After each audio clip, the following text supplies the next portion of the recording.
नमस्कार मंडळी, आज आपण करंज्याचं सारण बघणार आहे। तर मी करंज्याचं सारण दाखवते तुम्हाला। तर त्याच्यासाठी मी ना ही बारीक रवा घेतलेला आहे, एकदम बारीक आहे तो रवा घ्यायचा आणि मी चांगला भाजून घेतलेला आहे 20 मिनिटं एकदम बारीक गॅसवर ना।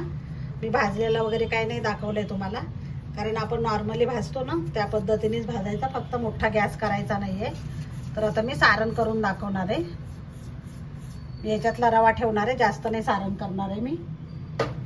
तर हे मोठ्या 2 वाट्या रवा आहे बघा, मोजला तर मी अंदाजेच घेतलेला आहे। आणि त्याच्यामध्ये ना खसखस टाकायची, खसखस भरपूर टाकायची, भाजून घेतली मी खसखस पण। आणि हे ड्रायफ्रूट आहेत, काजू बदाम आणि मनुके, हे मी बारीक केले होते आणि जाडसर असे हे बघा जाडसर ठेवलेले आणि ते तुपामध्ये भाजलेले, तर ते पण टाकणारे अर्धे याच्यातले।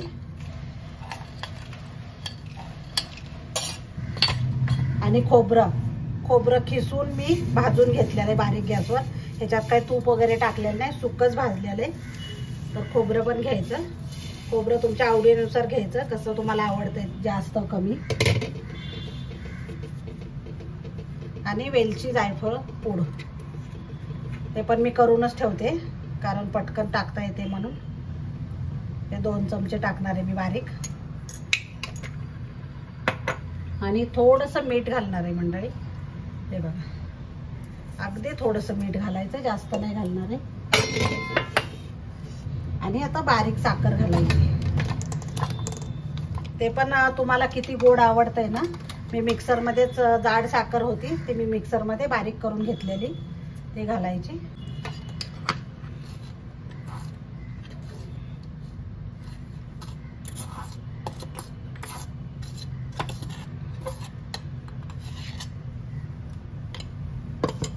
आणि हे सगळं हाताने मिक्स करून घ्यायचं। खूप छान सारण होतं आणि हे महिनाभर पण बाहेर टिकतं मस्त। आणि फ्रीज मध्ये तर तुम्ही जास्त दिवस टिकवू शकता, कधी पाहिजे तेव्हा मग हे असं करून ठेवायचं आणि करंज्या करायच्या। असं चोळून चोळून ना मस्त हे सारण तयार करायचं, म्हणजे मिक्स होतं सगळं, पिठी साखर वगैरे, आणि सगळं मस्त एकदम। खोबरं पण जरासं बारीक होतं आणि सगळे ड्रायफ्रूट लागतात, वेलची पूड वगैरे सगळं लागतं मस्त रव्याला। तर हे असं करून घ्यायचं, इतका सुगंध सुटलाय ना। खूप सोपी पद्धत आहे आणि पटकन होतं, फक्त आपल्याला खोबरं वगैरे खिसायला थोडंसं हे होतं, पण होतं पटकन। 2-4 वाट्या ना फ्रीज मध्ये ठेवायचं अर्धा तास, खोबरं थोडंसं नरम होतं ते आणि खूप पटकन खिसलं जातं मग। हे बघा मंडळी, त्या पद्धतीने डब्यामध्ये भरून ठेवायचं। मंडळी मी 2 सारण करून ठेवले, एक हे आपलं नॉर्मल साखर घातलेली याच्यामध्ये, आणि याच्यामध्ये ना शुगर फ्री घातलेली मी। साहित्य तेच आहे, फक्त मी शुगर फ्री याच्यामध्ये वापरलेली। तर 2 सारण करून डब्यामध्ये ठेवणार आहे आता मी, आणि डबे भरून ठेवायचे असे। डबे भरून ठेवले ना, जेव्हा पाहिजे तेव्हा आपल्याला करंज्या करता येतात। आणि ह्याच्यापासून मी तुम्हाला करंजी पण करून दाखवणार आहे, तर चला बघूया।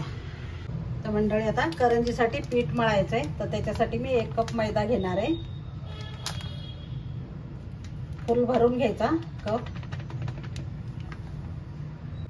आणि चाळून घ्यायचा आहे मैदा। आणि त्याच्यासाठी मी अर्धा कप रवा घेणार आहे, 1 कप मैदा आणि अर्धा कप रवा। आणि रवा एकदम बारीक बारीक घ्यायचा, चिरोटी रवा घ्यायचा आहे।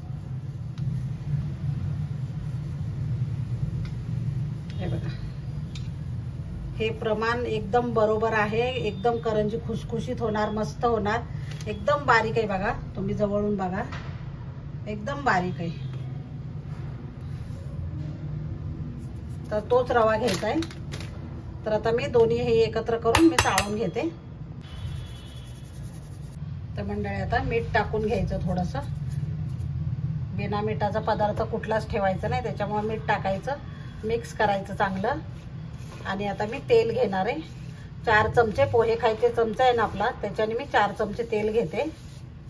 आणि त्याला कडक एकदम कडकडीत गरम करायचं। आता मंडळी चांगलं गरम झालेलं आहे तेल, त्याच्यावर टाकून घ्यायचं।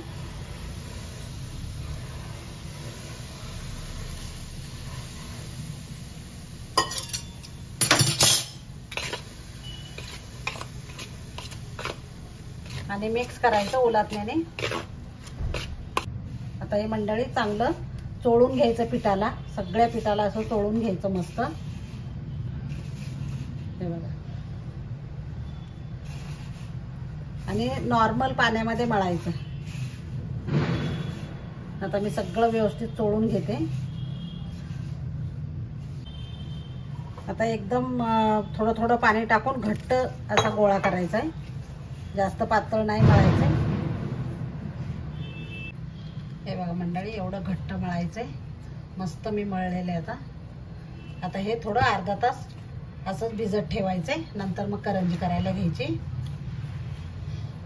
तर मंडळी आता पीठ भिजतंय तोपर्यंत मी आता इथं कस्टर्ड पावडर घेते. त्याच्याने करंजी एवढी खुसखुशीत होती ना. 1.5 कप घेतलेलं आहे मी. तर मंडळी त्याच्यासाठी 1 चमचा मी तूप घेते. घट्ट एकदम तूप घ्यायचंय. 1 चमचा घेतले. आता हे चांगलं फेटून घ्यायचंय तूप. मोठ्याच ताटामध्ये घ्यायचंय त्याच्यामुळे. हे बघा, असं सगळं फेटून फेटून मस्त घ्यायचं.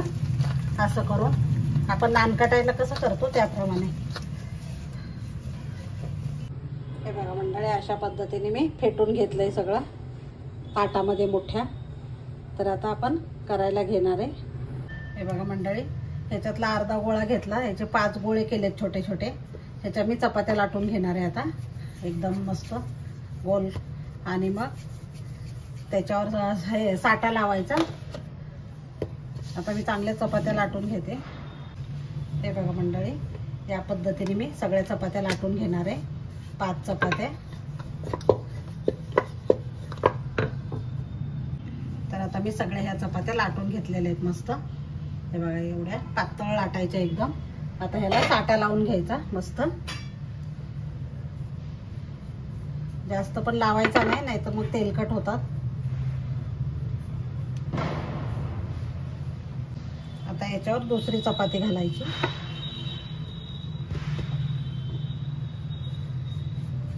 असं करून मी 5 चपात्या असं एकावर एक थर लावणार आहे. हे बघा मंडळी, शेवटची चपाती आता त्याला पण लावून घ्यायचं मस्त. आणि आता एकदम टाईट रोल करायचा. कुठेही आपल्याला हवा राहू द्यायची नाही त्याच्यामध्ये.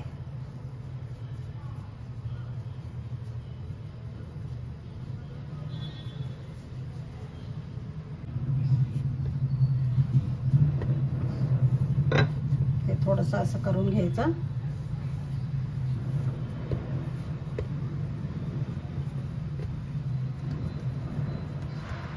आणि मंडळीमध्ये ना ह्याला हे ना कट मारून घ्यायचं.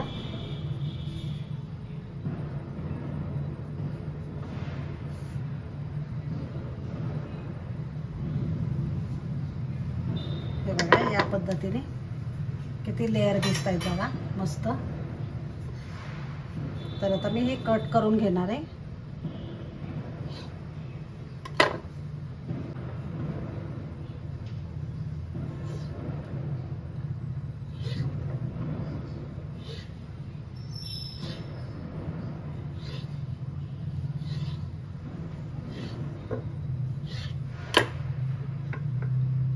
या पद्धतीने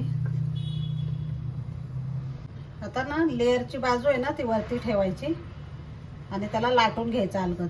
जास्त लेअर दाबायचे नाही, हलक्या हाताने लाटून घ्यायचं मस्त.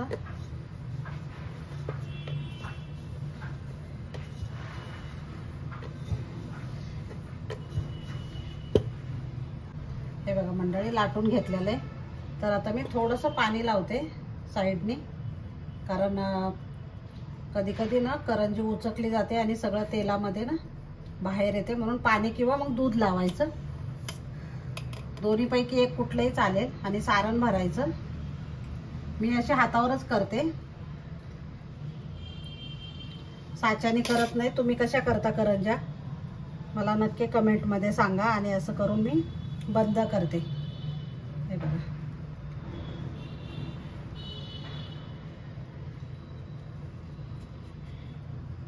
चांगलं दाबून घ्यायचे आणि याच्याने कट करायचे.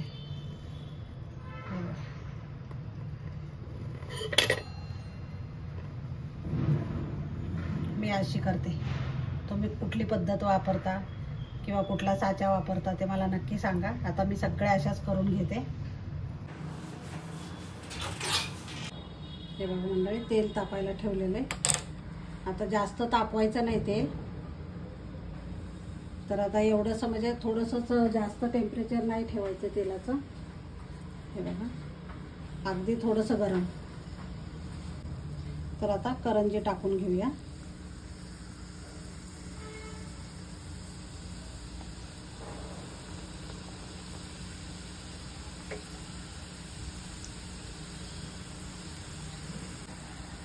एकदम बारीक गॅसवर तळायचं म्हणजे लेअर चांगले सुटतात. बघा मंडळी कसे लेअर सुटलेले आहेत मस्त पदार्थ. अशी बारीक गॅसवर तळायची म्हणजे मस्त पदार्थ सुटतात. तर मी अशाच पद्धतीने सगळे तळून घेते. हे बघा मंडळी, मस्तपैकी पूर्ण व्यवस्थित तळलेले. आता हे काढून घ्यायचे. या पद्धतीनेच मी सगळे करून घेते. मग हे बघा मंडळी, काय छान लेअर आलेले आहेत, मस्त खुसखुशीत झालेले आहेत करंज्या. तर खूप एक सिक्रेट पदार्थ वापरलेला आहे आपण, त्याच्यामुळे खूपच छान झालेले आहेत त्या करंज्या. तर कस्टर्ड पावडरमुळे खूप छान होतात. तर नक्की तुम्ही पण ट्राय करून बघा. आणि एकदम मस्त लेअर आलेले आहेत बघा. हे बघा, बघू शकता तुम्ही. आणि खुसखुशीत पण तशाच झालेले आहेत. मी तोडून पण दाखवते एक तुम्हाला.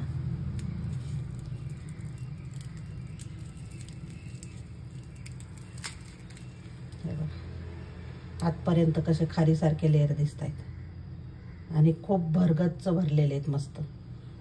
तर या पद्धतीने तुम्ही पण नक्की ट्राय करा करंजी. आणि माझा व्हिडिओ आवडला असेल तर लाईक, शेअर आणि सबस्क्राईब करायला विसरू नका. धन्यवाद.